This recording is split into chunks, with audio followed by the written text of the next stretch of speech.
É isso aí, estamos de volta. Eu e Flugueira do Piauí para São Paulo. E aí, Flugão, beleza? Cara, ainda muito feliz com o nosso congresso. Foi animal, né? Você não acha? Mas muito, eu tô na vibe ainda. Conta aí pro pessoal como é que foi.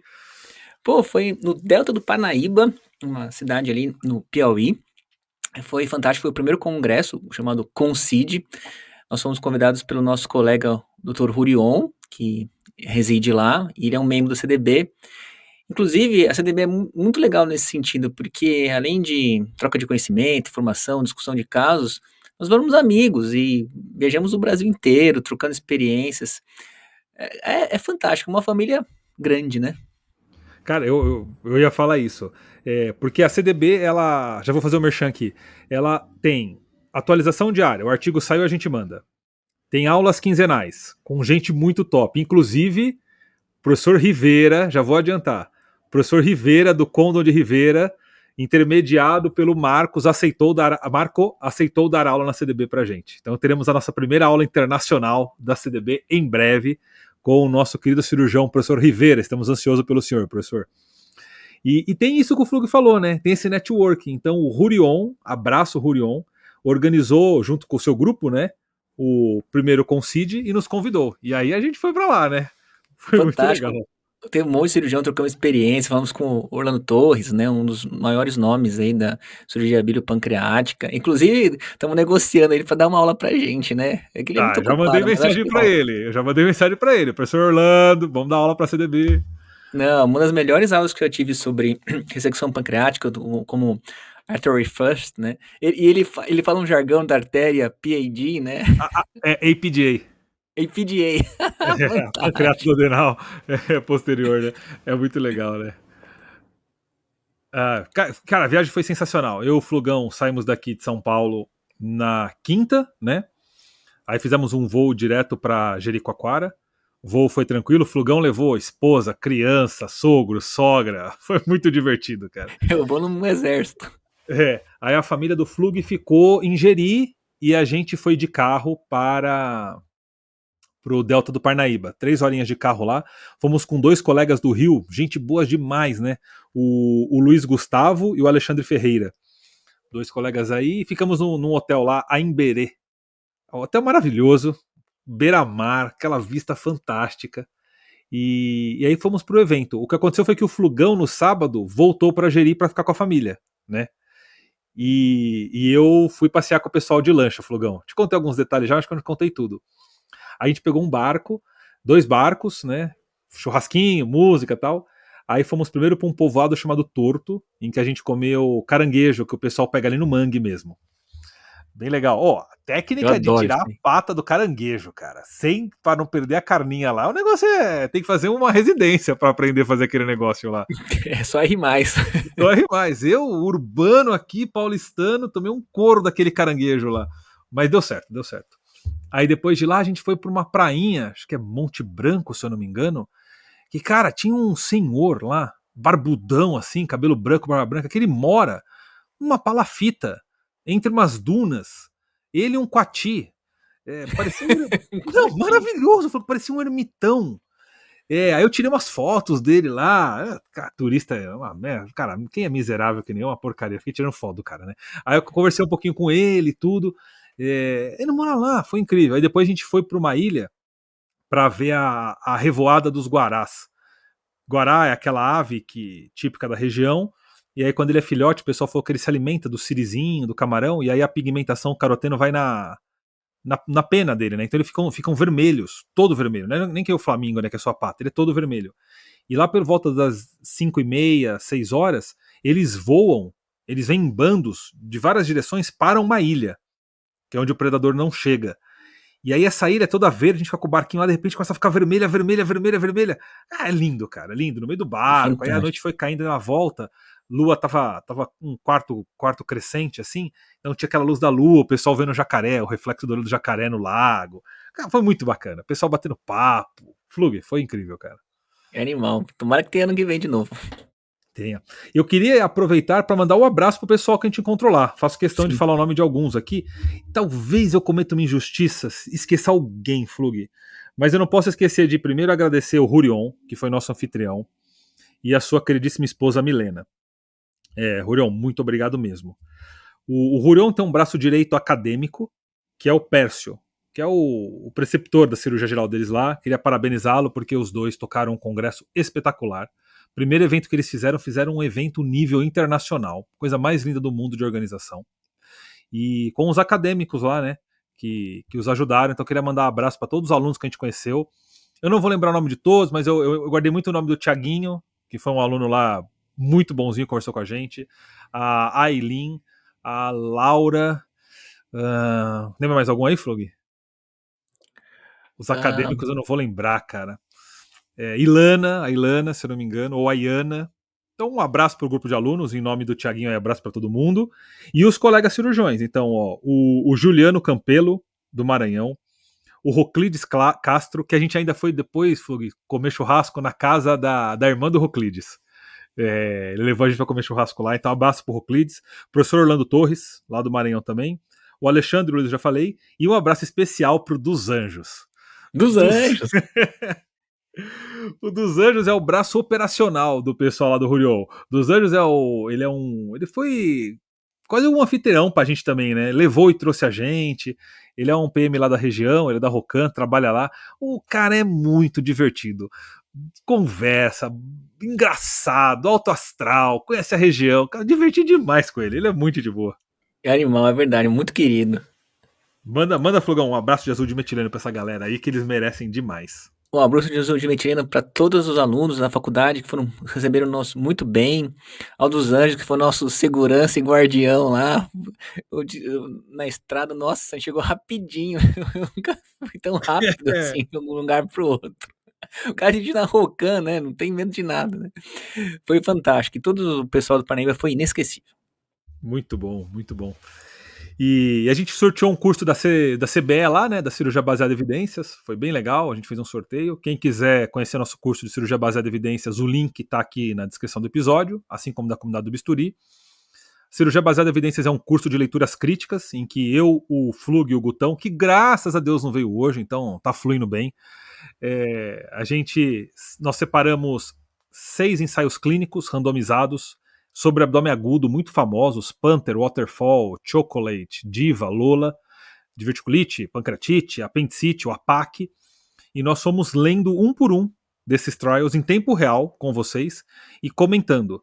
Depois nós convidamos um especialista em metodologia, professora Raquel e professor Rafael Pacheco, para comentar a parte metodológica, e convidamos especialistas cirurgiões na área. O professor Franz comentando pâncreas, o professor Tércio da Santa Casa comentando pâncreas, o professor Parreira, presidente da SBITE, comentando cólon, o Bitran, só gente de ponta, dando agora a visão do especialista. Então, em um curso só, você mata leitura crítica, metodologia estatística, a doença propriamente dita, e ainda recebe um repertório para você argumentar nas suas aulas, nas suas visitas, de 6 ensaios clínicos, né? Eu acho que esse modelo não tem muito por aí, eu nunca vi pelo menos. É como a gente faz o podcast aqui, então é batendo um papo, é super descontraído, não tem nada daquelas aulas formais. Acho que é um curso bem legal, vocês vão curtir bastante, tá a descrição aí no episódio. Não, excelente, inclusive a gente já disponibilizou uma parte dos cursos de graça para as pessoas terem ideia como o curso funciona na plataforma? Bem lembrado, Flug, eu acho que já está lá sim. Se o pessoal se cadastrar na nossa plataforma, só entrar no primed.com, tem o link na BIOS também, você consegue ver as primeiras aulas do dreno de tórax, da comunidade do bisturi. Liberamos 2 aulas da comunidade do bisturi para vocês verem como é que é, e do cirurgia baseada em evidências. Se não tá no ar agora, o pessoal tá ouvindo esse episódio na sexta, né? Se não tiver Sim. no ar agora, na próxima semana certamente já estará lá. Você vai ver que quando você entra na plataforma, tem o nome do curso dentro de um pacote de presente abrindo assim, como se fosse um presente. É uma amostra grátis de todos os nossos produtos. A melhor forma de dizer como é que é mostrando um pouco.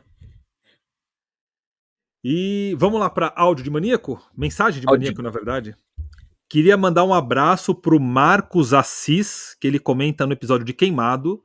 Muito bom, debate em alto nível do tema com show de stand-up de brinde. Você tá falando do Flug, né? O Flug que é o comediante aqui. Então, Marcos Assis, infelizmente o Marcos não comentou de onde ele é. Te mando um abraço, Marcos. Assim como eu queria mandar um abraço também para o Rômulo Lima Rodrigues, que é residente de cirurgia geral da UFT em Palmas, Tocantins.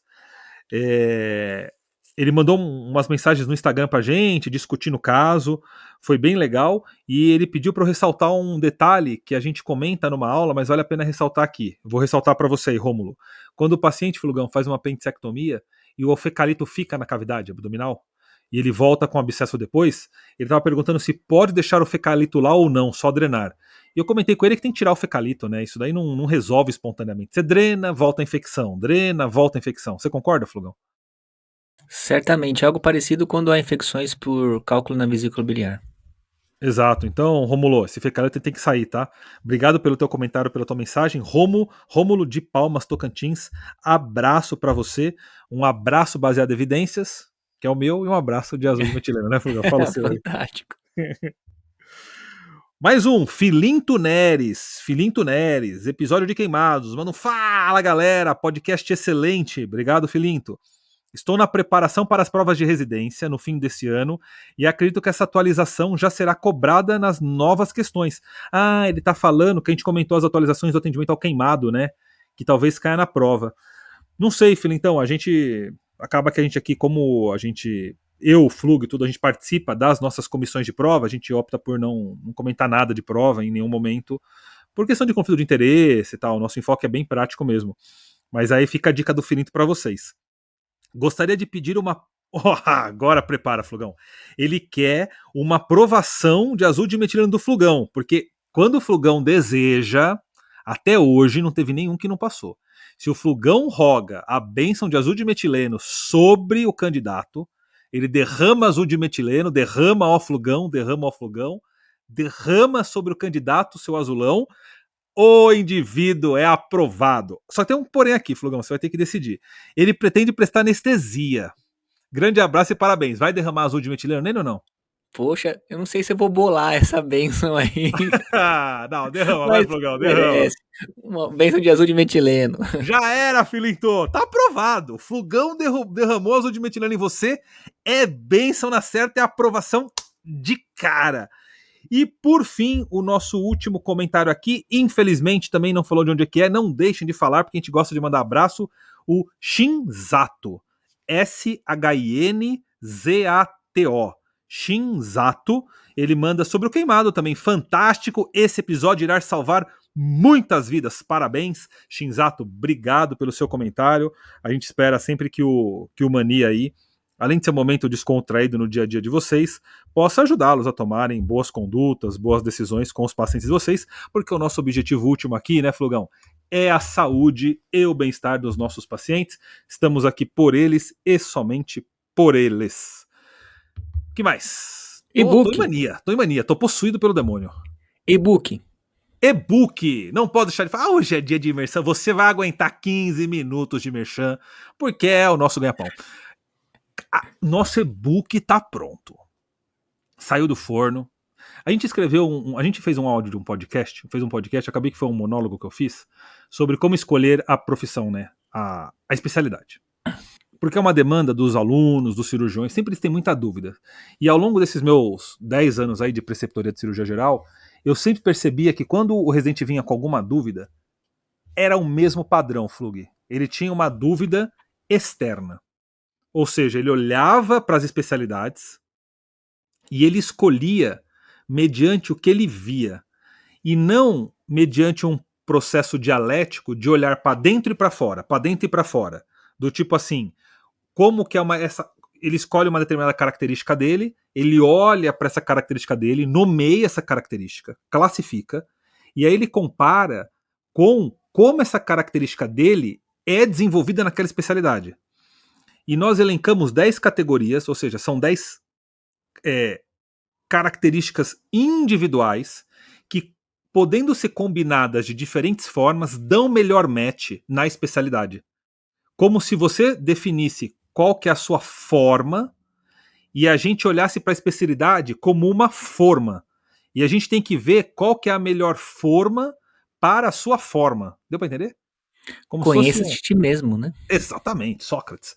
Então, como se você fosse uma molécula, talvez, né? Uma proteína, e aí você vai saber quais são as suas superfícies, e aí definindo as suas superfícies, e aí são 10 categorias que a gente ranqueia, a gente se baseou nas categorias aristotélicas, a gente agora analisa a especialidade como uma forma e cria os encaixes na forma. E aí você vai falar assim: olha, essas minhas características encaixam melhor nasquelas formas. E aí você vai fazer uma triagem muito boa e certamente você será muito mais feliz na sua especialidade. Teremos um episódio novo de podcast em breve sobre isso. Junto vai o e-book, a gente vai anunciar o lançamento do e-book para vocês e eu tenho certeza que vocês vão curtir demais o conteúdo do e-book. Eu escrevi tentando fugir ao máximo desse negócio de coach e autoajuda. Eu odeio o livro de aeroporto de coach, sabe? 10 dicas para ser feliz, 5 meios para a vida virtuosa. Não, é a vida virtuosa na prática. Então eu, Flugão, Gutão, como cirurgiões, fizemos uma reflexão muito profunda sobre as escolhas profissionais, pegamos todas as dificuldades que nós tivemos, peguei todas as demandas que os alunos me traziam, elaborei as mesmas respostas que eu dava ao longo desses 10 anos para os alunos, organizei isso e coloquei num livro para vocês. Foi feito com muito amor e carinho. Tenho certeza que você não vai achar piegas, não vai achar demagogo, não é um negócio vazio de conteúdo, muito pelo contrário. Não tem chat GPT.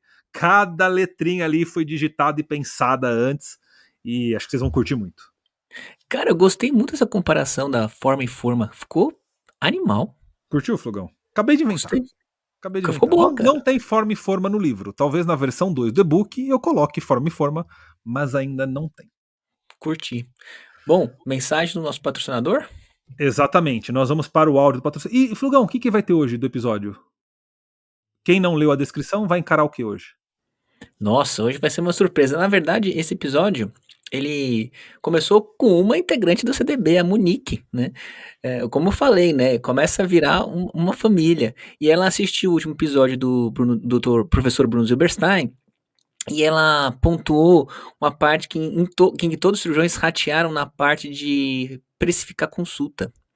E ele deu uma saída na tangente, depois para a secretária, ela falou, poxa, eu tenho um cara que pode ajudar nessa dificuldade que não só os cirurgiões, mas como todos os médicos têm, de precificação de consulta, cirurgia e dentre outras coisas.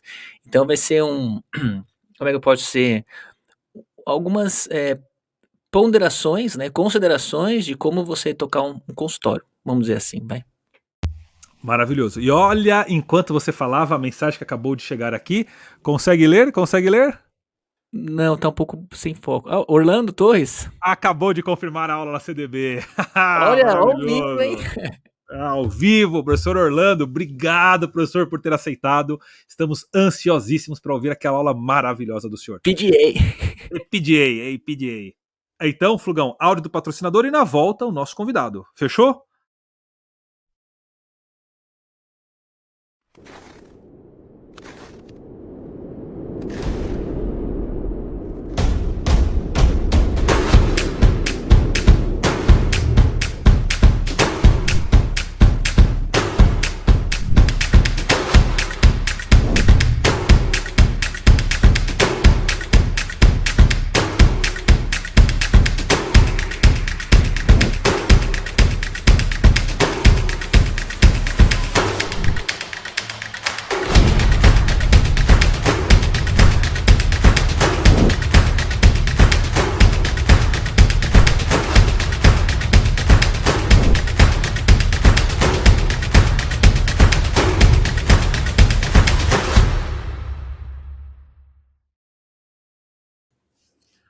Muito bom, Flugão. Esses foram o nosso áudio de patrocinador. Somos gratos demais pela parceria. E olha só quem já chegou, Flugão. Seu convidado. Apresenta aí quem é, cara.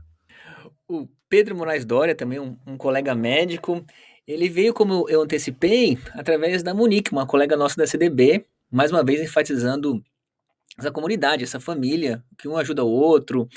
A gente conta os nossos anseios e angústias, né? Quando uma cirurgia não dá certo. Cara, até terapia a gente faz, né? E no ensejo do episódio passado, do Bruno Zimmerstein, surgiu a dúvida sobre precificação de consultas de cirurgia. Todo cirurgião dá uma enrascada na hora de cobrar. Aí veio a ideia do Pedro Moraes Doria, que é um médico empresário e vem ajudar aqui a gente a resolver essas questões. Pedro, seja muito bem-vindo. Obrigado a vocês pelo convite, assim, fico feliz em poder participar. Já adianto que a Monique é fã de vocês, vai ouvindo daqui até Brusque. Essa é 1 hora de viagem, vai ouvindo podcast, volta ouvindo o podcast de vocês, então bom poder participar e ajudar alguns colegas a entender um pouco mais esse mercado de saúde, que eu sei que é bem desafiador. Você sabe que os cônjuges e colegas não aguentam mais escutar CDB de tabela, porque lá quando a gente foi para Parnaíba, o dos Anjos também escutava, que é o segurança, né? Pô, não aguento mais escutar médico. Muito bom. É maravilhoso. Pedro, a primeira pergunta que eu ia te fazer, cara, que eu acho que é o que todo mundo tá se fazendo, né? Uma vez eu vi uma matéria falando sobre o mercado de trabalho brasileiro de uma forma geral, e o Brasil ainda é um país muito diplomista, né? Se você não tiver um diploma, você não tem sucesso na vida. Isso é herança, né? Cultural só que ao mesmo tempo o diploma acaba sendo uma armadilha, porque o indivíduo não consegue sair do sistema que o diploma gira. Então o indivíduo faz uma faculdade e ele fica inserido na própria faculdade, trabalhando naquilo. Então, da mesma forma que o diploma, se por um lado liberta o indivíduo e faz ele aumentar um pouco a faixa salarial, saiu uma matéria do NeNews hoje de manhã, que o número de brasileiros com diploma está em torno de 20%, né, aumentou um pouco, mas o indivíduo está preso, né, e só 11%, acho que era o número médio, as pessoas viravam empresários, né? Como é que um médico que entrou na armadilha do diploma, que é para ter consultória, para dar plantão, me inventou de ser empresário? Conta a sua história aí pra gente. Eu acho que essa história é curiosa, assim. Eu venho de uma família de médicos, né? Minha mãe é médica clínica. Hoje ela trabalha com ultrassonografia, já está no processo de aposentadoria também, mas assim, meu contato com a vida do médico, ela vem desde muito cedo. E uma coisa que sempre me deixou muito incomodado foi ausências que a profissão ela exige, do ponto de vista de família. E aí, apesar de todas as influências para não fazer medicina, acabei fazendo, né? Entrei na faculdade e durante todo o meu curso de faculdade, eu percebi que a realidade do médico era aquilo mesmo. Era uma realidade de abstenção, de você não necessariamente ter tempo para aquilo que você gosta, de horas exaustivas, principalmente início de carreira. E eu sempre fui muito questionador, sempre fiquei com aquela, poxa, realmente precisa ser assim? E aí, quando eu estava no internato, eu fui trabalhar numa startup, que era uma startup de faturamento médico. E aí eu comecei a entender um pouco sobre o mundo dos planos de saúde. Então, tabela TUS, o que é glosa, que são coisas que na faculdade você não faz ideia. E aquilo abriu meus olhos, eu comecei a estudar um pouco de demografia. Eu comecei a entender quais eram regiões mais propícias por uma questão de renda per capita e número de médicos dentro daquelas regiões, e fui entender como é que funcionava o mercado médico de fato. Porque até a faculdade é tudo maravilhoso, né? Vou salvar vidas. E aí você entra nesse mercado e você começa a entender que ele funciona de uma forma diferente. E aí eu me formei, era ápice de pandemia quando eu formei em 2020, ia fazer ortopedia, mas acabei não entrando porque meu R1 ia ser perdido. E aí eu comecei a trabalhar no mercado de UTI, que existe uma demanda gigantesca lá por UTI, a gente era recém-formado, mas mesmo assim precisava, né? Então fui para o interior para poder ajudar. E aí acabou que eu vi que tinha muitos colegas que iam para São Paulo, eu morava em Salvador na época, iam para São Paulo, se qualificavam em excelentes faculdades, voltavam para Salvador e estavam no mesmo lugar que eu. E aquilo me incomodou de uma certa forma, porque eu pensei, poxa, quer dizer, eu sou recém-formado, tenho um ano aqui, mal e mal e sei muita coisa, e tem um cara que volta ultra qualificado e não consegue sair desse fluxo, tem algo errado.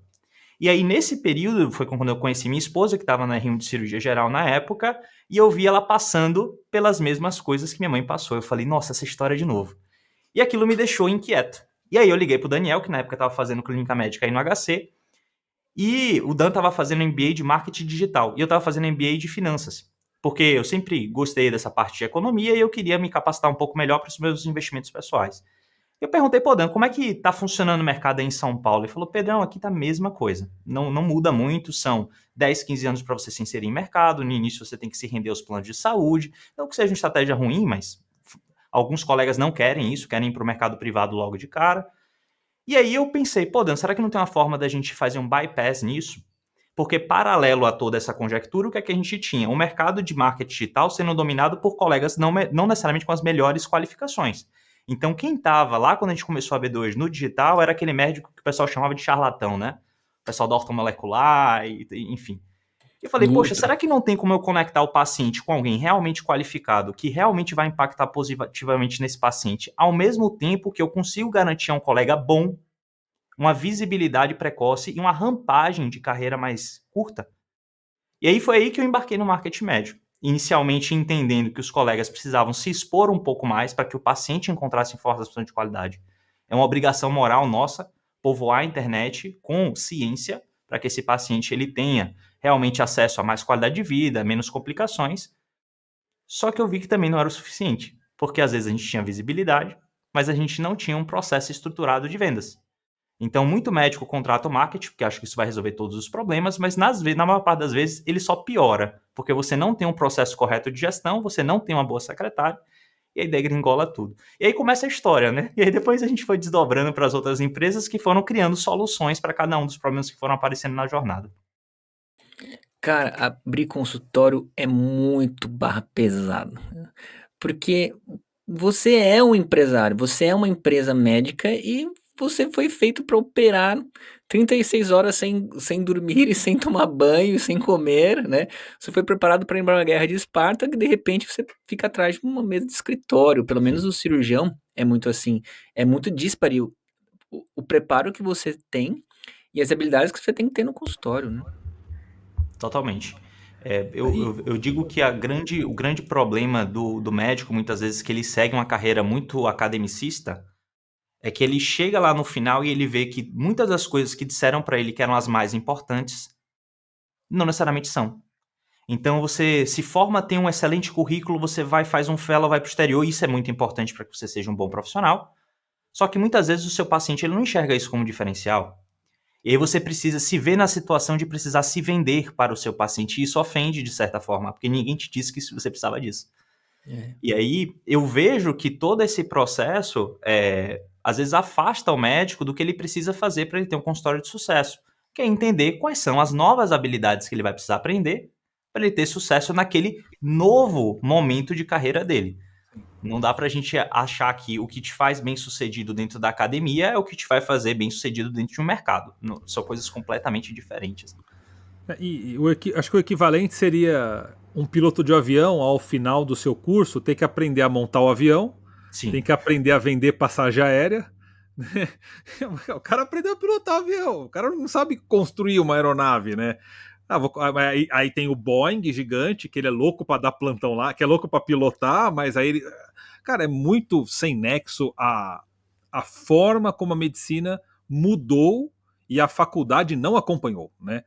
total. Porque eu entendo que há muitos anos, né, talvez até séculos, o modelo era suficiente, tanto que funcionava.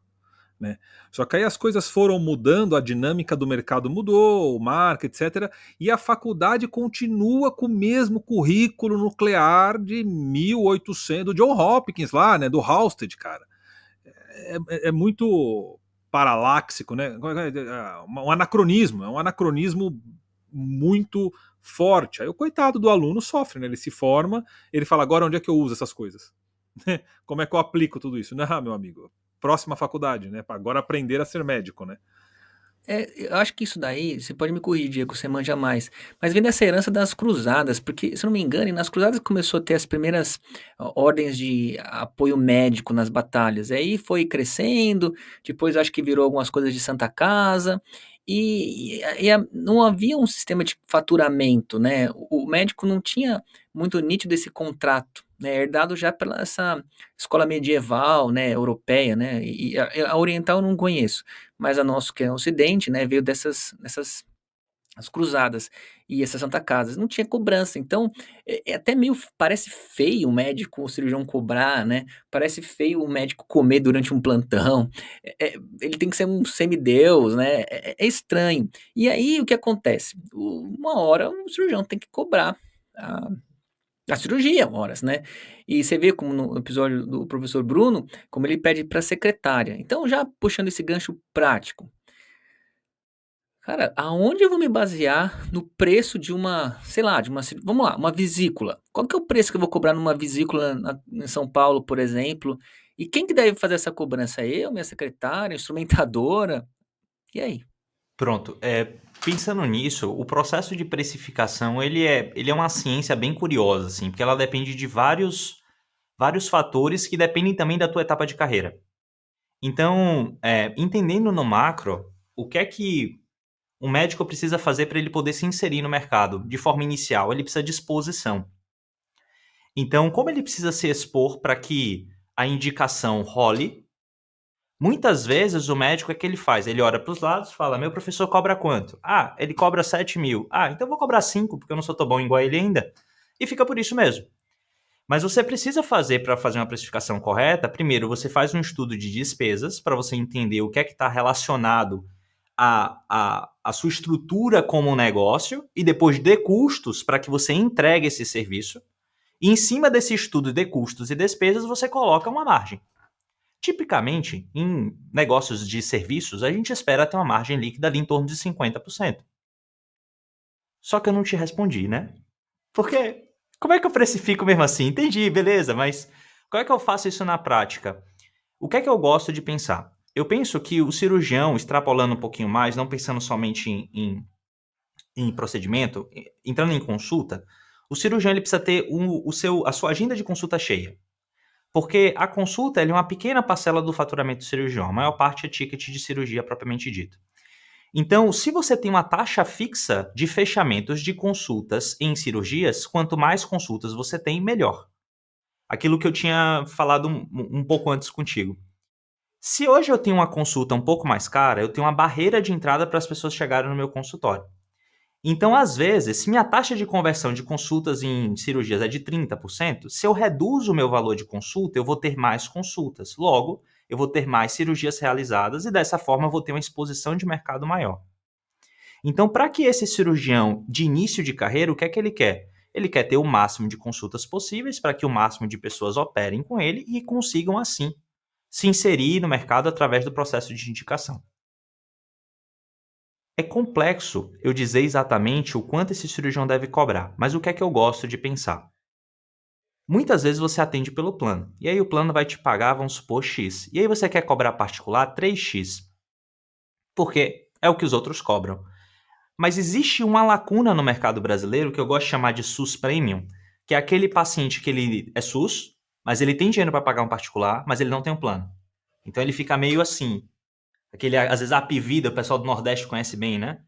Então, às vezes, você tem uma precificação de cirurgia similar, um pouco superior ao que você receberia pelo plano, pode ser uma boa estratégia no início de carreira para que você se insira no mercado e ganhe volume. Até porque o que vai te tornar um melhor cirurgião, muitas vezes, vai ser um N maior de cirurgias realizadas. Então, quanto mais você se expõe no início de carreira, melhor para você. Se eu penso em um colega que está em um processo de maturação de carreira, aí ele precisa começar a se preocupar com outras coisas. Não é só fazer volume, não é só se inserir, não é só mostrar que você é competente. Você vai começar a se preocupar em se consolidar como autoridade, como referência no mercado, que é o estágio final de uma carreira médica.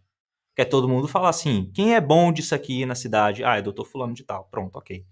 Mas para você chegar lá, você vai precisar ter N e depois você vai precisar começar a construir um processo de experiência de paciente, onde esse paciente ele vai ter todo um processo contigo que vai ser montado não só pela entrega propriamente dita, que vai ser a cirurgia, que é o meio para você chegar no sucesso, mas no pensamento completo do que é o tratamento para esse paciente.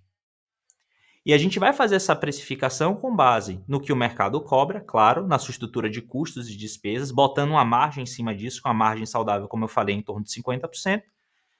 E você vai começar a pensar em como você pode levar esse teu paciente ao sucesso, porque muitas vezes a gente pensa que para um paciente emagrecer, eu tenho que fazer uma bariátrica nele.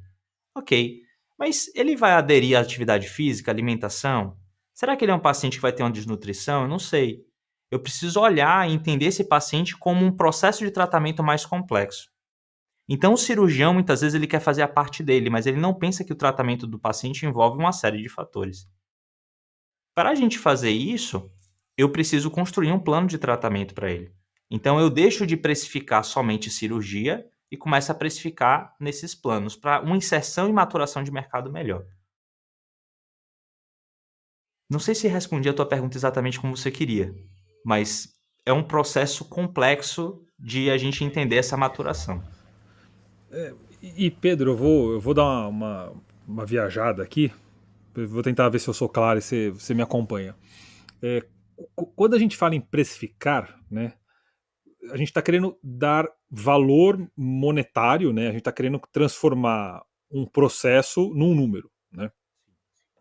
E quando a gente discute isso de um produto, É fácil chegar nesse número, porque eu tenho a matéria-prima, eu tenho o valor da máquina, eu tenho a mais-valia, estabeleço uma margem de lucro, né? E pronto, tá, cheguei nesse valor. Se a gente considerar que o produto é a vida ou a qualidade de vida, eu já estou num problema imenso, né? Que valor numérico que eu dou à saúde de alguém, né? Se a gente fosse ser, no mínimo, lógico, seria talvez o preço mais caro de qualquer produto, né? A gente faria um valor bizarramente alto. Ah, mas não dá, né? Tal. Se eu olho para o preço como uma troca, né? Então, indo para mais-valia, né? Então, pelo seu trabalho, pelo seu tempo, eu não vou olhar para o produto agora, mas eu vou olhar para o seu tempo, pela sua mão de obra, e eu te remunero, né? Aí a gente sabe que a lógica da remuneração pelo trabalho em si, ela é muito mais por quanto eu consigo movimentar de dinheiro em paralelo para eu receber isso. Por exemplo, um jogador de futebol ganha muito dinheiro. É claro, cada vez que o Neymar entrou no Santos, mais 30 mil torcedores, sócios, não sei quantas camisetas venderam, etc, etc. A hora que um médico aparece, ele dá custo, ele não dá lucro, né? Ele vai gastar produto do hospital, ele vai gastar material, tal, tal. Então também não consigo precificar o trabalho do médico pelo que ele movimenta de capital, pelo lado financeiro dele, né?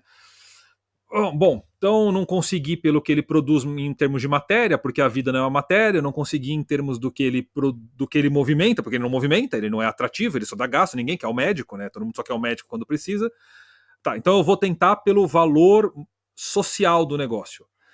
Cara, quando eu vou pelo valor social do negócio, a medicina ela é um sacerdócio, ela é um dever, né? Uhum. Eu não posso lucrar, né? A hora que eu lucro, eu corrompo a essência do processo, que é a parte sacerdotal do negócio, né? Imagina se o bombeiro chegar na sua casa e falar assim: quanto você vai pagar para eu apagar seu incêndio? Maluco, você tem que apagar o incêndio, é o seu dever, né? Se o policial chegar e falar assim: olha, para eu interromper esse assalto, eu preciso ter uma margem de lucro de tanto. Quando a gente negocia a vida, ela não permite mais de lucro, porque o lucro prevê o excesso em cima do trabalho, então eu ganho, e aí na medicina, na hora que você faz isso, você transforma o paciente num cliente, a relação vira comercial, a medicina vira uma ciência de fim, não de meio, o código de ética sai entre o código de defesa do consumidor, o paciente tem jornada, tem pós-venda, eu rompi todos os pilares que sustentam a medicina. Aí o paciente fala assim, bom, ele vai me explorar, se eu não pagar o que ele quer, ele não vai me atender direito, aí eu quebrei a relação médico-paciente. Cara, como é que você sai desse imbróglio, né? Essa é uma questão Não sei se eu interessante. fui claro, né? É mais um desabafo. É mais um Eu desabafo. entendo o que você está me trazendo, e assim, eu te digo que a gente gosta de Desculpa te pensar. cortar, só para fazer o link. Por isso que o professor Bruno pede para a secretária cobrar. Porque a hora que ele para a secretária cobrar, ele tirou totalmente dele, médico, o lucro e ele terceirizou, né? É a minha secretária que cobra, não sou eu. Né? Eu tô entendendo que é isso que ele faz. E eu acho que por trás disso tem tudo isso que eu falei. Agora, por favor, retoma o raciocínio aí. Não, eu te diria assim, eu acredito que a gente gosta de pensar que a gente não participa de um mercado. Mas a gente participa. É a realidade. E é fácil de você precificar o impacto que a saúde tem na vida social. Como? Se eu, Pedro, tenho um apendicite agora e morro dessa apendicite, não sou atendido e morro dessa apendicite, qual é o impacto de geração de tributos e renda que isso vai ter na minha família e na sociedade? Existe uma precificação do quanto eu valho. Porque se eu morrer hoje, eu deixo de produzir hoje e eu deixo de pagar impostos e deixo de sustentar minha família. Então, não dá pra gente achar que a vida ela tem um valor, ela pode ser quantificada de certa forma, que é o que a saúde pública utiliza para dizer se eu vou utilizar um medicamento X ou Y.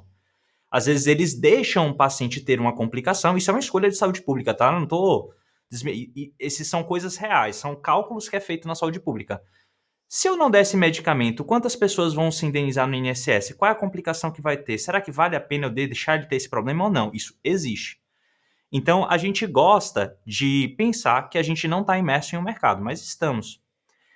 Nós precisamos, de certa forma, entender que o que a gente oferece é um serviço para esse paciente e é justo e honesto que isso seja precificado. Quer dizer, você gastou anos da tua vida se formando, se capacitando, plantão, noite mal dormida, para você chegar e o paciente dizer que você não vale? Cara, é uma condição muito complicada. A gente não assinou um atestado, a gente não entrou lá e fez um celibato na igreja e deixou todos os bens para a igreja. Não é, o movimento não é esse. Então, assim, é importante que a gente faça uma desconstrução desse processo de que medicina é necessariamente só um sacerdócio. Se você quiser fazer caridade, ótimo, dá um plantão no HC. Vai para um hospital público, faz sua caridade. Mas no momento onde você está no teu escritório privado, o paciente ele quer um atendimento diferente, senão ele ia para o público. Então é justo que você tenha uma precificação diferenciada. Como é que você vai fazer esse processo de precificação? E por que o médico ele deve participar ativamente disso? Porque você só está terceirizando um problema. Eu vou contar uma história que não tem nada a ver, tá? Mas só para exemplificar o que eu quero dizer. Gostamos de histórias. Gostamos de história, gostamos. Uma vez eu fui com minha mãe e meus pais para Cancún. E aí, eventualmente, minha mãe fez uma curva errada num lugar lá. E quem já foi em Cancún sabe que os policiais ficam esperando você fazer uma coisa errada para poder lhe pedir a groja, né? E aí minha mãe fez essa curva errada e parou, e o policial começou com aquele blá blá blá, né? Nossa, mas aí eu vou ter que aprender o carro, vocês não vão poder sair do país. E aí minha mãe falou, poxa, mas será que não tem como a gente resolver? Aí ele falou, olha, se você me der $50, eu vou resolver pra você, eu vou lá e eu pago a multa, eu mesmo pago a multa pra você. Ela falou, ótimo. Pegou os $50 e foi dar pra ele. Aí ele falou, não, eu não posso tocar no dinheiro. Aí ele abriu o bolso, ela pegou e colocou os $50 dentro. Fazendo uma comparação, você não cobrar no consultório é mais ou menos a mesma coisa. Ah não, dinheiro, eu não quero falar de dinheiro, mas minha secretária aqui, você fala com ela que dá no mesmo, o dinheiro tá indo pro seu bolso. Então, o que é que você precisa fazer na prática? Você precisa entender que você deve ter uma precificação que é justa, que para o paciente ele entende que ele está tendo valor de volta daquilo que ele consumiu. E só para a gente deixar claro, como essa é a escada de preço e valor. Quando é que o paciente paga um preço? É toda vez que ele entende que o valor que ele está recebendo é superior à quantidade monetária daquilo. Um paciente obeso que opta por não fazer uma cirurgia bariátrica, se todos entendessem o impacto de qualidade de vida que tem, todos fariam. Ninguém ia dizer que o preço está caro, porque o que ele tem de impacto de qualidade de vida é gigantesco. Mas às vezes ele entende que é melhor ele ir fazer uma viagem no final do ano. Ou às vezes ele quer fazer uma outra coisa e não quer fazer a bariátrica agora. Então, como é que você passa valor percebido? É uma equação. Nessa equação, no canto superior, você vai ter coisas que são diretamente proporcionais. A primeira delas é o tamanho do sonho. Quanto maior o sonho, maior o valor percebido. A segunda coisa é a probabilidade de sucesso. Quanto maior a probabilidade de sucesso, maior o valor percebido. E no canto inferior, a quantidade de esforço que o paciente tem. Quanto maior o esforço dele, menor o valor percebido. E quanto maior o delta de tempo, menor o valor percebido. Ou seja, é isso que exemplifica por que um paciente paga mais caro por uma bariátrica, mas não paga R$500 numa consulta de Nutri. O sonho é o mesmo, eu quero perder peso. Só que a probabilidade de sucesso da bariátrica é maior do que a probabilidade de sucesso que eu vou ter com um nutricionista. Porque eu posso desistir do tratamento, eu posso deslizar. E no canto inferior, meu delta de tempo vai ser muito maior com o Nutri. E o meu esforço também vai ser muito maior. Então é isso que faz a balança de alguns pacientes preferirem a bariátrica. Uma vez que você entende isso, quando a gente pensa em um processo cirúrgico, o que é que faz com que eu pague mais caro por uma referência do mercado em relação a um colega mais novo? Muitas vezes, a minha probabilidade de sucesso naquela cirurgia é maior com um colega que cobra mais caro que a referência. Por isso que eu vou nele, porque ele tem um N maior, porque ele já fez isso mais vezes, porque ele já teve mais complicações, já lidou com essas complicações, logo a chance de eu ter sucesso com ele é maior. Eu estou predisposto a pagar mais por isso.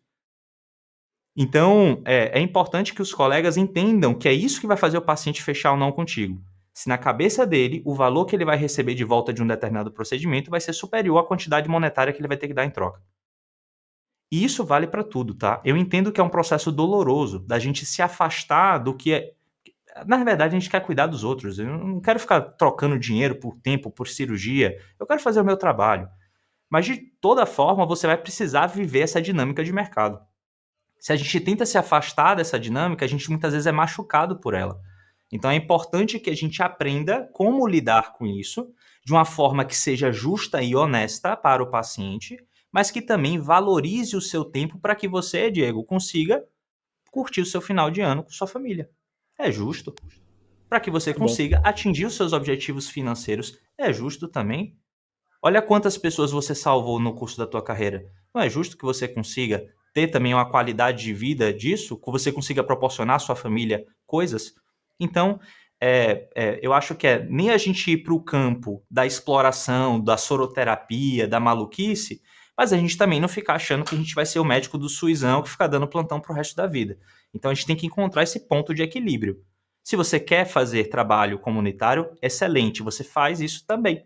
Mas você vai precisar, de certa forma, de uma parte do seu tempo para os pacientes que aceitam pagar mais, para ficar num quarto melhor, para poder comer uma comida um pouco melhor, para poder ter uma fisioterapia um pouco melhor e para ter um médico melhor também, que dá mais atenção, que dá mais tempo, que vai conseguir mandar mensagem de noite e você vai conseguir responder ele. Então você vai ter que entender o que é que vai fazer parte dessa experiência de cirurgia para que esse paciente valorize mais o tempo e aceite pagar por isso, entende? Muito bom.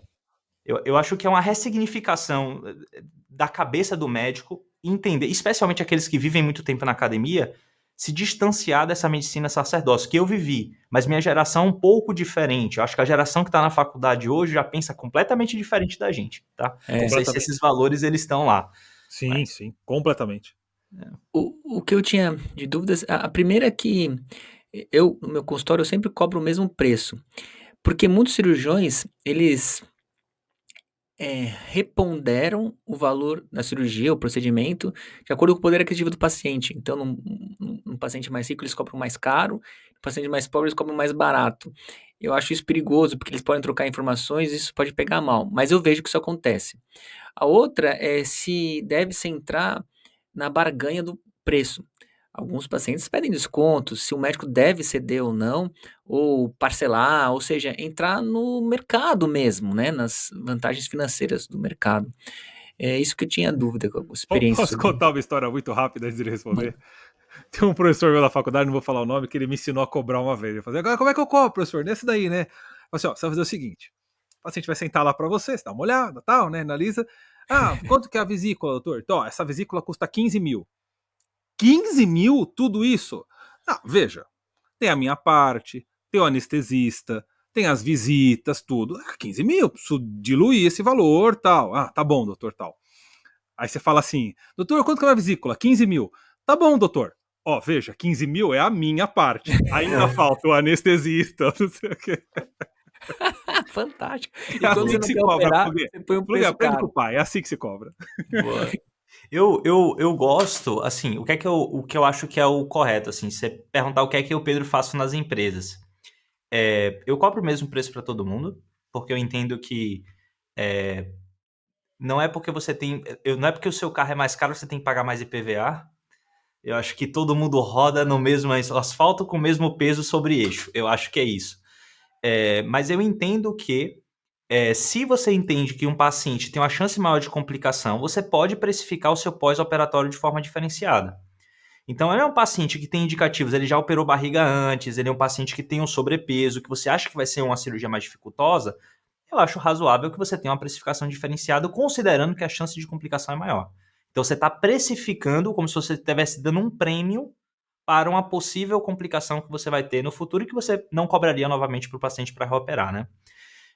Eu acredito que é isso. Qual é a boa prática? E aí a gente, respondendo a tua primeira pergunta, Adriano, que você fez lá e eu acabei não te respondendo, mas qual é uma boa prática? Quando a gente fala de precificação, o momento da consulta é o momento onde você está gerando conexão com esse paciente para que ele confie que você é competente, para que você confie que sua técnica funciona e que ela funcionará com ele. É isso que faz alguém comprar. Se eu acho que você tem a competência, que a sua técnica vai funcionar, especialmente funcionar no meu caso. Pronto. Então, durante o processo de consulta, na hora de passar o preço, o mais correto do ponto de vista técnico de vendas é que você faça um empilhamento de oferta, que é o que o seu professor fez, Diego, que é o seguinte: olha, vai ter a minha cirurgia, vai ter X visitas pré-operatórias, vai ter X visitas pró-operatórias, você vai ter X sessões de fisioterapia, você vai ter isso, vai ter isso, vai ter isso. No final disso tudo, o preço é tanto. Se você puder especificar por cada um o que é que cada um vale, isso se chama empilhamento de oferta. Você está explicando para o paciente tudo que está incluso dentro de uma compra e ao final você passa a precificação. Pedro, não gosto de choradeira em consultório, eu acho que não é o espaço para isso. Então você passa quanto é o orçamento e você tem uma sala de comercial 2, que é o termo técnico para isso, que é uma sala onde você vai fazer negociação de condição de pagamento. O melhor lugar para você poder passar a precificação é no consultório, porque você está em uma posição de autoridade. Se esse papel ele vai para outro canto, deixa de ser doutor Adriano e passa a ser a commodity cirurgia que está sendo negociada. Então, você perde poder de barganha como médico, entende? É mais fácil do paciente pedir desconto lá do que contigo em consultório. Então, eu gosto de passar valor em consultório e deixar a negociação de condição de pagamento fora do consultório, que aí você não quebra aquela relação médico-paciente. É o que eu acho que é o mais correto. Nos nossos clientes, é sempre o que eu oriento, tá? O que eu ia perguntar, já puxando esse gancho, secretárias, né? Ah, a minha geração, eu duvido que algum cirurgião tenha feito algum tipo de orientação para elas. Zero, aprende na marra. E é punk porque no começo você acredita que a secretária vai atender o telefone. Cara, não é nada disso. Ela tem que fazer as compras do escritório, né? Papel para impressora, toner para impressora, o café, os lanchinhos, ver as contas de luz, água, internet, telefone, as coisas que quer. Cara, meu consultório, sei lá, acho que tem um. Eu preciso fazer algum trabalho lá, porque tudo quebra. A geladeira quebra, o micro-ondas quebra, a lâmpada queima 20 vezes. Cara, o vaso entope. Eu falo, meu, eu não uso quase nada aqui, tudo quebra. Então tem que ter essa reforma, bizarro. Uma porta que é diferente lá. O arquiteto que fez um esquema que não tem fechadura. Então uma porta toda modernosa. Cara, aquela porta, quebrar aquela porta, ela sempre arrancar ela, destruir, porque toda hora eu tô mandando ela pra reformar, sabe? Tenho muita raiva de arquiteto moderninho, assim, porque muito bonito sempre quebra, né? O cirurgião odeia ter manutenção. E a secretária tem que fazer tudo isso, tem que fazer o faturamento da consulta, ver as glosas, pegar a assinatura dos pacientes, guia TIS, né? Então ela marcar a cirurgia, né? Alguns cirurgiões marcam a cirurgia com secretário, outros marcam com instrumentadora. Eu dou uma forte recomendação. O instrumentador tem que ser o elemento para fazer o agendamento cirúrgico, o material, tudo. Não deleguem isso para a secretária, porque, cara, é um inferno marcar a cirurgia. O hospital, de modo geral, é bem desorganizado, eles se atrapalham com os materiais, tudo. A instrumentadora sabe, né, os bastidores. Não põe a secretária para agendar a cirurgia, a sua vida fica bem mais fácil. Mas retomando, o que a secretária acho que deixa eu reformular uma pergunta. O que você vê, principalmente na minha geração, que as secretárias fazem, que não deveriam, alguma coisa que falta de orientação, de recomendação, que ninguém dá e elas acabam não aprendendo, umas aprendem na vida. Mas o que poderia fazer um bypass para se destacarem e, por conseguinte, seu consultório funcionar melhor? Boa. Assim, eu acho que a primeira coisa é a gente definir o que é esse funcionar melhor. Porque se você quer ter mais faturamento, você precisa de comercial. Então você precisa de fazer treinamento comercial e você precisa fazer planejamento comercial. Se você quer que você tenha menos dor de cabeça do ponto de vista operacional, você precisa de uma administradora. Se você quer que não se preocupar com tributação e com a parte de faturamento, você precisa de uma pessoa de financeiro. A grande questão é que a gente pega isso tudo e bota tudo na secretária. Entendeu? Que é muito E aí você caro. quer pagar um salário mínimo para ela muitas vezes. E aí você quer que ela resolva tudo. É impossível. Então, a secretária médica hoje, ela é multitarefas, ela acaba fazendo muitas coisas dentro da clínica. O correto é que você segmente por setor e que ela tenha KPIs, que são indicadores chaves de performance para cada um desses setores. Então, você precisa ter um escopo de vaga. O que é que você espera dessa pessoa? Olha, eu quero que você faça isso e isso. Eu vou avaliar se você está fazendo isso bem dessa forma, KPI X, KPI Y. Essa segunda função, KPI X, KPI Y. Então, se você pensa em uma secretária que você quer aumentar faturamento, você precisa que essa pessoa atenda bem os seus pacientes, principalmente no canal preferencial hoje em dia, que é o WhatsApp. Qual é o fator isoladamente mais importante para atendimento no WhatsApp, fechamento de leads e em consultas? Lead Response Time, que é tempo de resposta. Tem um estudo de Harvard que foi feito em 2011, para vocês terem ideia da evolução disso. Em 2011, o tempo ótimo de resposta era abaixo de 1 hora. Em 2019, eles repetiram o estudo e botaram abaixo de 5 minutos. Porque a nossa geração está diferente. Então, depois que passa dos 5 minutos, você tem 1/10 da chance de conseguir converter esse lead em paciente em relação aos 5 minutos. A queda é brutal. É você postergar uma intubação e você está falando de mortalidade.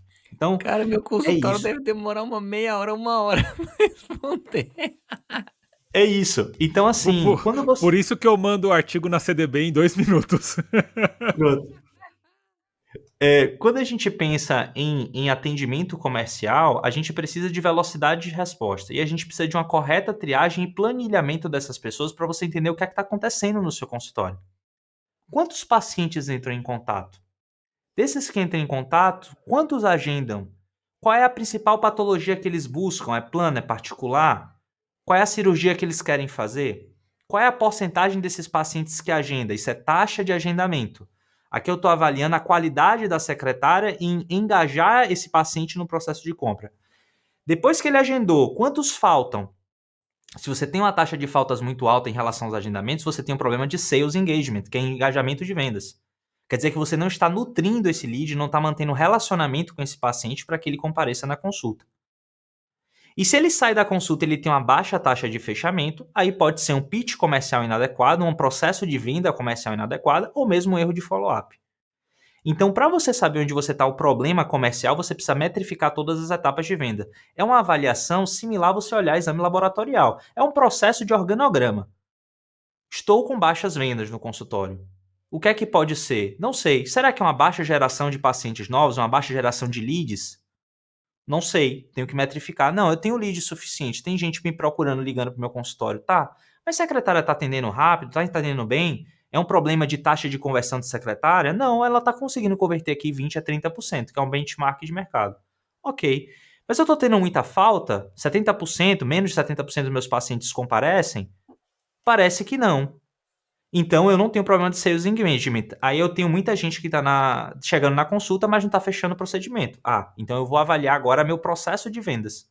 Se a minha precificação está correta, eu vou só pegar um gancho e voltar primeiro o tópico que a gente discutiu, que eu esqueci de falar de um conceito importantíssimo. Se vocês quiserem incluir, depois fazer a edição e incluir lá, que é uma parte que a gente fala de Não, elasticidade de mercado. pode mandar agora mesmo. Boa. Que é a parte de elasticidade de mercado. O que é isso? É o quanto você consegue aumentar a precificação sem diminuir sua taxa de conversão. Então, toda vez que a gente vai fazer precificação, a gente de vez em quando precisa testar preço. Então, você sobe 20% do nada e vê no que dá. O mercado tolera isso, porque quando a gente pensa em precificação, você precisa definir, Adriano, o que é que você quer? Você quer ter um faturamento maior? Você quer ter uma margem de lucro maior? Ou você quer ter um valor hora maior? Porque às vezes Eu o sempre colega... quero ganhar mais e trabalhar menos. Pronto. Então, você vai testar a elasticidade de mercado. Você vai ver se o aumento de preço é absorvido por aquele mercado ou não. Como é que você vai fazer isso? Você pega uma amostragem de ali seus próximos 20 pacientes, você metrifica quanto é a tua taxa de conversão atual e você aumenta esse preço e vê no que dá. Se as pessoas comprarem no novo preço, agora é o novo preço. E se as pessoas não comprarem, aí você primeiro avalia se é um problema de passar esse valor, se é uma insegurança sua, porque o valor é novo e mais caro, se você está inseguro com esse valor novo, ou às vezes até fazer um novo aumento de 5%. Isso sim funciona, pelo incrível que pareça. Você aumenta, aí o pessoal começa a não comprar direito. Aí você aumenta mais um pouquinho, aí as pessoas compram. Às vezes isso acontece. Então, todo esse processo de precificação ele envolve um estudo técnico. Existem técnicas para a gente fazer esse estudo. Mas claro, Diego, se eu quiser jogar esse jogo, aí é uma autoavaliação de cada colega do que é que ele quer. Ele quer atender mais paciente e ajudar mais pessoas? Ok, então ele cobra mais barato e atende mais gente. Não, eu quero ter mais qualidade de vida. Eu sinto que eu já fiz minha parte, já contribuí para o mundo. Agora eu quero pensar na minha aposentadoria. Ótimo, aí você vai para um outro caminho de testar preço de mercado, entendeu? Pedrão, eu queria fazer mais duas perguntas já indo pro final do podcast. A Boa. primeira, né? Acho que o Diego vai adorar essa pergunta. Cara, você acha que tem que estimular a secretária com bonificações? Por exemplo, converse tantas cirurgias paga mais ou tantas consultoras mais para estimular nesse venda de consultas, serviços ou tudo mais? E a segunda pergunta de, de 1 bilhão de bitcoins, né? Cara, meu consultório é muito convênio, assim, é raro paciente particular, né? Bariátrica, diferentemente dos outros setores, ela é muito cara mesmo. Para entendimento de outros cirurgiões de outras áreas, ah, claro que tem uns outliers que operam praticamente só particulares em grandes hospitais, mas a imensa maioria, mesmo cirurgiões muito habilidosos, quando os mercados têm de convênio mesmo, né? A maior parte é convênio. Cara, como é que esse convênio vira prática, né? Essas Boa, suas duas perguntas. boa, boa. Respondendo a tua primeira pergunta, eu acredito muito em comissionamento. Eu gosto da ideia de dividir riqueza. Eu acho que a gente cresce quando a gente divide. Essa é a minha filosofia e deu certo nas minhas empresas. Então, assim, eu sou enviesado na minha amostragem, né? Eu fiz dessa forma e funcionou muito bem. Eu sou contra aquela coisa, eu quero que ela tenha olhar de dono. Beleza, mas aí você no final do ano dá um parabéns e um bombom para ela, né? Pô, ela não vai ter horário de dono. Um ouro Então, branco. exato. Eu acredito que você tem que compartilhar a riqueza. Então, assim, um comissionamento, ele sempre deve ser em cima daquilo que aquela pessoa controla. Então, os KPIs de avaliação de uma secretária não necessariamente deve ser taxa de fechamento de cirurgias, mas o que ela pode fazer para que você tenha mais cirurgias. E o que é isso? Taxa de agendamento, que ela vai ter de leads que chegaram para você, garantir que as pessoas agendam e que elas comparecem. E que as pessoas que compareçam sejam pessoas qualificadas, que a gente chama de SQL, Sales Qualified Leads, são leads qualificados. O que são isso? Pessoas que têm uma patologia que você atende, que você resolve, que podem pagar pela sua solução, que têm urgência para resolver isso e que são as tomadoras de decisão. É quem paga. Então, se eu boto no teu consultório um paciente que tem indicação de fazer bariátrica, que tem urgência de fazer, que pode pagar pelo seu serviço e que é o tomador de decisão, a sua secretária fez a parte dela dentro do processo comercial e ela deve ser bonificada por isso. Se esse lead fechou a cirurgia, que é o que mais lhe interessa, né? Mas se essa pessoa fechou a cirurgia, ela ganha um comissionamento menor, porque ela não controla essa métrica. Essa aí vai ser uma métrica sua, exceto se ela for a negociadora.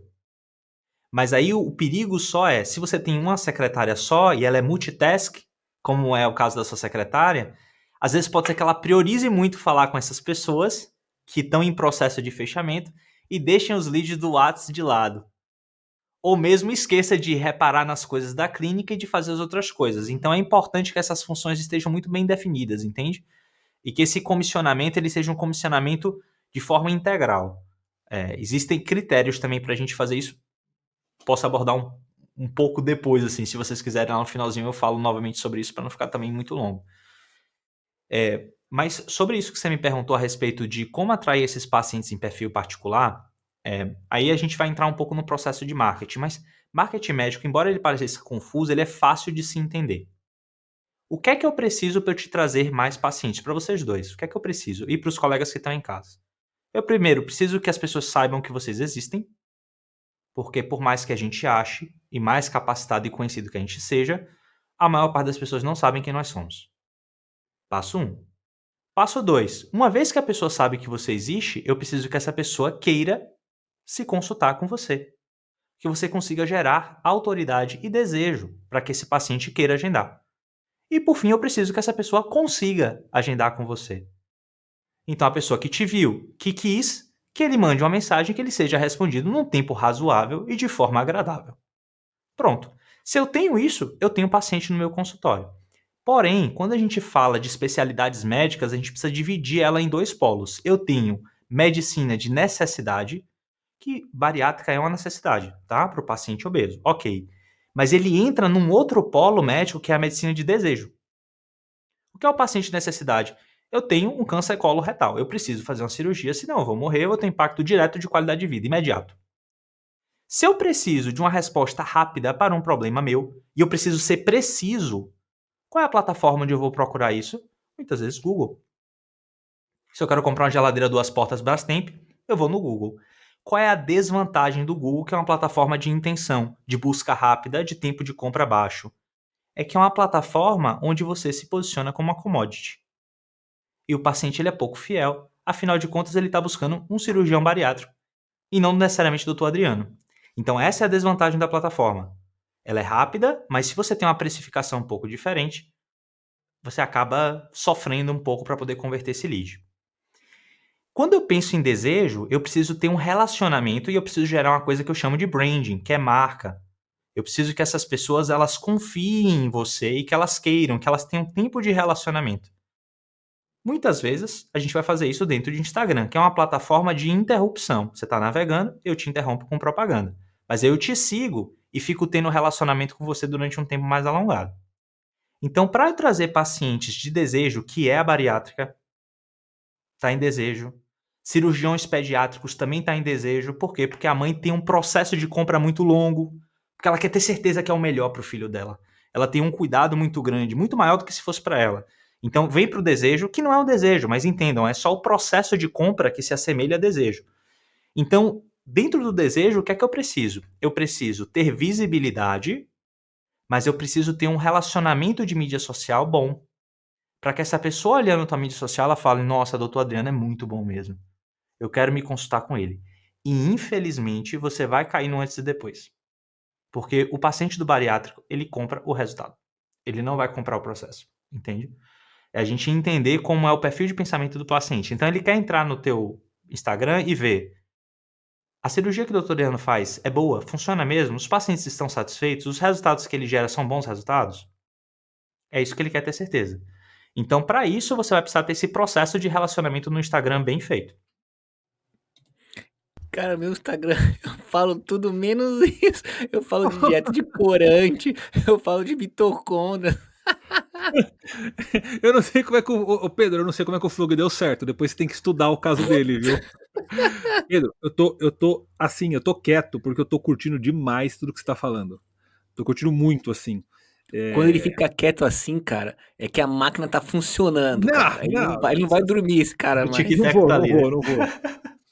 Não, porque tudo que você falou, a gente tem uma relativa noção no marketing de produtos, né? Mas essa fácil, você fala com uma naturalidade, uma didática muito boa, essa fácil transposição da lógica do marketing para a medicina, que na verdade ela se mantém, haja vista que são seres humanos consumindo, né? Eu tô falando de uma ciência humana, né? Sim. A economia, quando eu fiz o meu MBA de economia, o primeiro choque que eu tive foi na primeira aula, quando o professor falou assim que a economia é uma ciência humana, não é uma ciência exata. Eu falei, como assim a economia não é uma ciência exata? Eu falei, não é matemática? Ele falou assim, não, é consumo. E consumo é extremamente humano, né? E a hora que você vai comentando isso, cara, é tão interessante que eu não vou conseguir fazer nenhuma pergunta, eu só fiz um comentário porque eu estou aqui pensando. Vou voltar pro meu cantinho do pensamento aqui. Boa. E aí eu queria só complementar contigo, e aproveitar esse gancho, para que o colega que está em casa, ele consiga pensar no consultório dele de uma forma bem objetiva. Se eu já tenho um bom posicionamento e eu contratei uma pessoa para cuidar das minhas mídias sociais, e eu estou produzindo conteúdo lá o tempo todo, mas eu sinto que o meu consultório ele não sai do lugar, qual provavelmente é o meu problema? Exposição. Porque a lógica de distribuição de uma plataforma social, mídia digital, é o quê?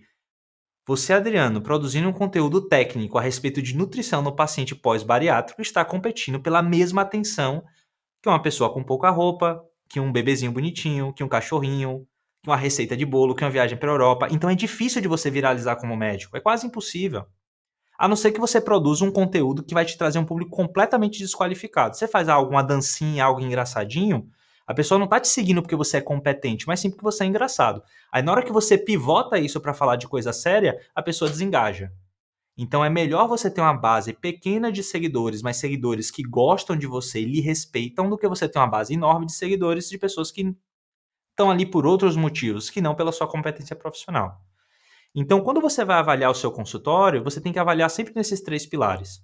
Lembrando que a secretária é o primeiro problema que você resolve. O marketing não soluciona nada, o marketing só te traz visibilidade. O papel do marketing é pegar pessoas qualificadas e colocar no seu WhatsApp. Acabou o marketing aqui. Marketing não faz ninguém comprar. Quando você vê uma propaganda de um carro novo, você não entra na loja com um cartão na mão. Você vai ver, andar no test drive, vai entender como é esse carro, ver as funcionalidades. Então a secretária é a primeira coisa que você resolve. Uma boa secretária com um bom processo comercial. Que hoje em dia, honestamente, eu até mandei para Adriano antes da gente conversar, a inteligência artificial já faz isso com uma qualidade muito superior à secretária. Então, é impossível de competir hoje em dia com a inteligência artificial do ponto de vista de primeiro atendimento em WhatsApp. É tipo você querer passar um fax, entendeu? Aí você bota uma secretária. Então, a tecnologia já permite isso. Há 6 meses atrás, nossa conversa seria outra. Mas hoje em dia, a tecnologia já permite o que a gente chama de IA vertical, que é um agente de IA que vai fazer de ponta a ponta. Então, ela recebe, tria, agenda, reagenda, manda áudio, vê exame, manda link de pagamento. Isso tudo já é possível de ser feito a um preço menor do que uma secretária. Não fica doente, não dá atestado, não tira licença maternidade, enfim. Então, os colegas, quando eles pensam nesse consultório para atrair paciente particular, o que é que ele precisa ver? Primeiro, meu processo comercial é bom? A pessoa que é a minha primeira impressão é uma pessoa que passa uma boa experiência para esse paciente? Ok. Então, eu tenho uma mídia social, um site legal, eu tenho um Instagram legal para que eu consiga gerar valor para esse paciente. Ele confia em mim? Ótimo, eu tenho. Então, agora eu preciso de exposição, que vai ser tráfego pago. Tráfego pago sem mídia social organizada e sem comercial organizado é você torrar dinheiro. Toca numa fogueira lá. Não funciona absolutamente nada. Porque se você tem exposição numa avenida linda, maravilhosa, tá na avenida, mas sua loja tá toda capenga, né? Toda feia, o design todo esquisito, ninguém vai entrar. E se ela entra e ninguém atende, né? Não aparece vendedor, ela vai embora. Então é a mesma lógica. A gente vai precisar primeiro de uma boa pessoa para atender, depois um design legal para sua loja e depois você passa uma avenida grande com tráfego pago de pessoas vendo aquele seu negócio. Então, esse é o processo. E aí, para você transformar esse paciente particular, o que é que você vai precisar, Adriano? Você vai precisar se posicionar como uma pessoa que atende esse público. Então, a lógica do seu consultório é diferente do plano, a forma como você se comunica é diferente do plano, a plataforma onde você anuncia é diferente do plano e como você vai se comunicar nessa mídia social também é diferente. São públicos completamente distintos, com jornadas de compra, que é o processo de conhecimento até o processo de compra, completamente distintos também. Então, é importante você ter isso bem desenhado. Não dá para fazer assim, na loucura. Só para puxar um gancho, e que vocês falaram uma coisa que eu acho importantíssima a gente falar, que é a seguinte: a gente podia se dar ao luxo de não pensar isso no passado. Simplesmente porque tinham poucos médicos e uma demanda gigante. Então isso sempre foi importante. A questão é que aceitava-se amadorismo no consultório num contexto de mercado vazio. Porque só tinha você na cidade, pô. Os pacientes só podiam ir em você. Não tinha opção. Então agora que você tem uma oferta maior de profissionais, a gente precisa se preocupar em não só ser bom, mas parecer bom também. E aí era um luxo que os nossos professores tinham e que a gente não tem. Não por causa de uma falha nossa presente de mercado, não é porque agora as coisas mudaram. Sempre foi assim. A questão é que você tinha uma competição menor.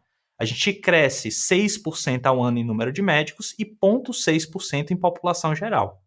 Logo, você perde, eu fiz uma conta uma vez, é 5,1% do teu mercado por ano por diluição de mercado.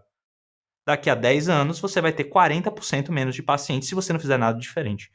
Por simples diluição de mercado. É simples uma lógica matemática que você estudou economia, Diego, que você sabe. É só diluição de mercado. Não tem nenhum motivo mágico, não é por causa da internet, não é porque as coisas mudaram, sempre foi assim. É porque o mercado era mais fácil pra gente. Mas agora, com tanta formação... Pedrão, você tá começando a me assustar. Pedro, ó, você angustiou o Flug.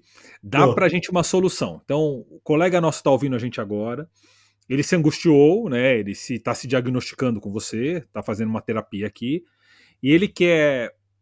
Um tipo de colega fala assim: eu quero aprender isso que o Pedro falou. Quero estudar. Que caminho que ele segue.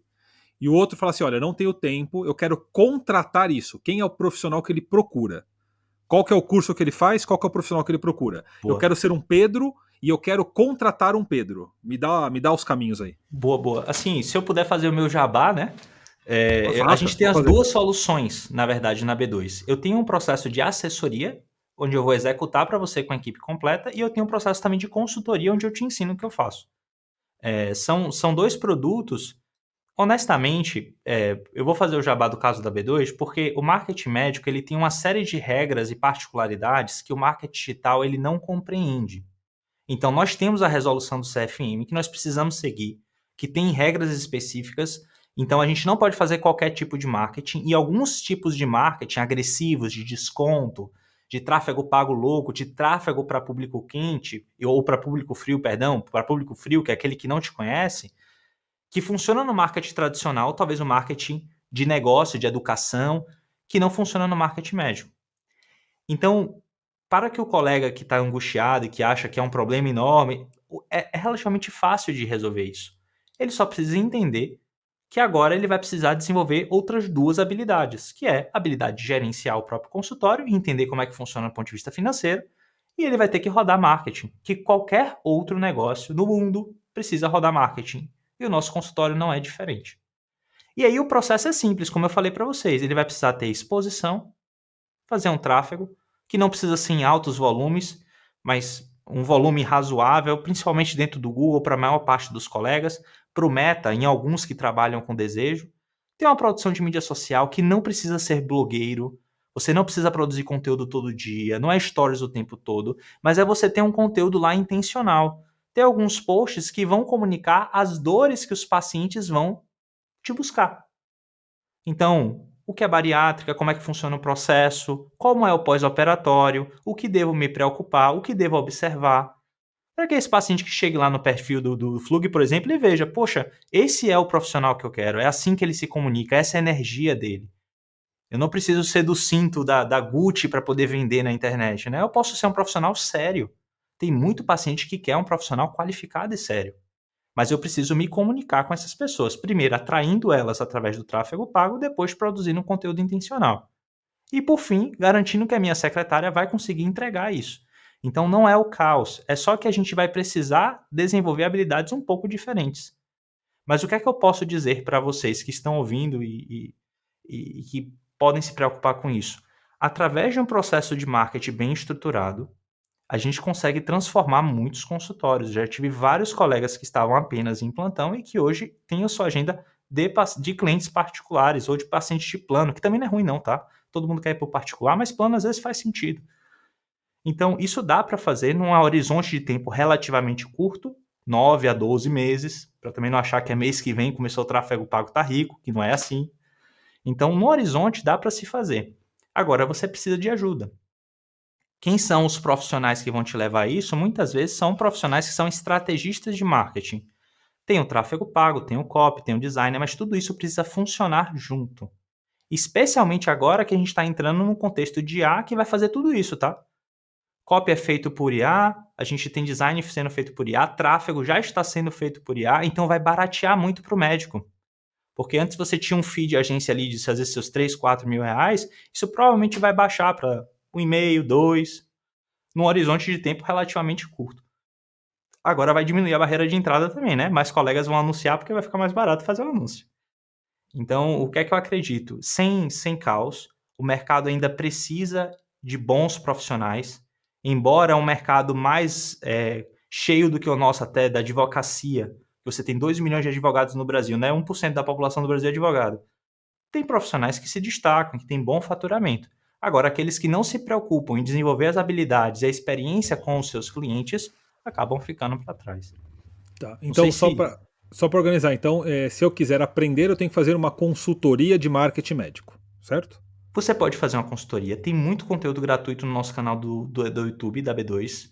Tudo que está na nossa consultoria está lá no YouTube. Só que na consultoria, ela está organizada. É Sim. como se fosse uma mentoria mesmo. Está tudo organizado em tópicos, mas tudo que eu falo lá dentro tem no próprio YouTube. Tá. Não é complexo de ser feito, tá? Tá. E o nome do profissional que faz isso para mim, se eu quiser contratar um hoje? Existem uma série de profissionais, é como se fosse uma equipe cirúrgica. Você vai ter o gestor de tráfego pago, que vai ser responsável por fazer a exposição. Você tem o social media, que é o profissional que vai fazer a construção de perfil. Tem um web designer que vai fazer um site. E você vai precisar de um cientista de dados para juntar isso tudo e compilar de uma forma que faça sentido para você. Então, o ideal mesmo é quando você contrata uma agência que já contém todos esses profissionais. Eu sempre recomendo que o médico ele não se preocupe com isso. O que é que o médico precisa saber? Como colocar bons profissionais para trabalhar para ele. É isso. E que ele aceite pagar a FII que esses profissionais vão exigir. Que não dá para você querer dobrar o seu faturamento de consultório e querer pagar R$ 500 para a equipe. Aí também você não vai encontrar, né? Ninguém faz milagre. E qual que é o custo médio hoje de investimento de um médico que queira iniciar esse processo? Ele gasta quanto por mês, mais ou menos? Depende da especialidade e do mercado. Cirurgia geral, São Paulo. Pronto. A gente pensa em São Paulo é um mercado meio complexo porque ele tem uma concorrência muito maior do que outras cidades do país. Se eu falo do Rio de Janeiro, eu já estou falando de investimento muito menor.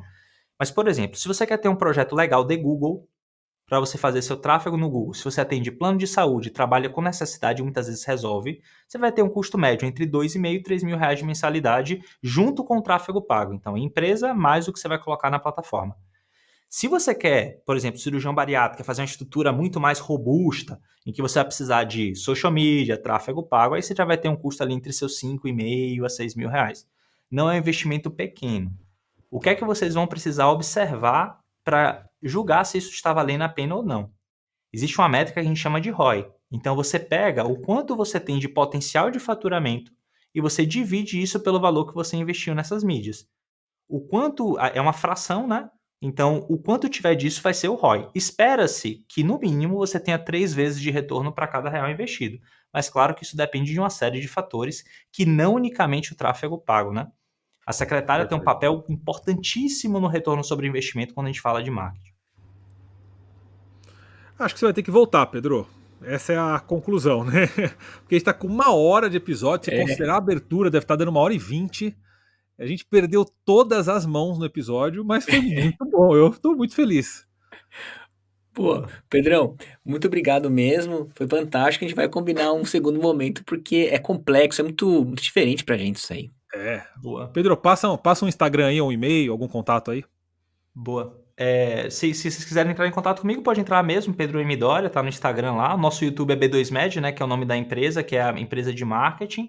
E tem o próprio marketing da B2, que é B2Med BR. Então, se o pessoal quiser saber um pouco mais sobre a empresa no B2Med BR, se quiser falar comigo pessoalmente, pode me chamar no Insta lá, que eu tô à disposição para ajudar o pessoal aí nas dúvidas. Isso Valeu, muito aí. obrigado. Mania de marketing. Não, mas foi muito importante, Pedro. Eu acho que o cirurgião nosso, a gente tem muito cirurgião do interior do Brasil, né? Muito cirurgião que está aí tentando construir sua carreira, e também temos muitos cirurgiões nas capitais que estão enfrentando essa concorrência. É, talvez quem não está tanto habituado no meio ouviu muitos termos técnicos e teve dúvida, né? Mas só acho que da pessoa ter essa angústia já mostra que ela precisa se movimentar, né? Que ela precisa ir atrás disso, que existe uma lógica, uma ciência, existe uma técnica por trás de tudo isso que pode muito bem ajudar essa pessoa a se destacar, a crescer, a ter um consultório melhor, tudo. Então, para aqueles que já têm uma noção, eu acho que o episódio vem trazer um pouco de luz, né, de ordem, na verdade. Trouxe ordem, organizou as ideias. E para aqueles que nunca ouviram falar, a gente está apresentando um mundo novo, como se a gente tivesse descoberto uma doença nova, e a pessoa está sendo apresentada aqui aos termos técnicos, e aí ela se motiva a ir atrás disso. Eu acho que a gente cumpre bem o papel do episódio, que era tava faltando alguma coisa assim, né, Flug? A gente tava muito doença, soft skill, doença, soft skill. Tava faltando essa liga do mercado, né? Eu acho que isso veio muito a calhar. Queria te agradecer demais. Tua participação aqui hoje foi muito produtivo. Obrigado mesmo, Pedro. Maravilha, obrigado pelo convite. Eu tô feliz em poder contribuir um pouco com a jornada dos colegas.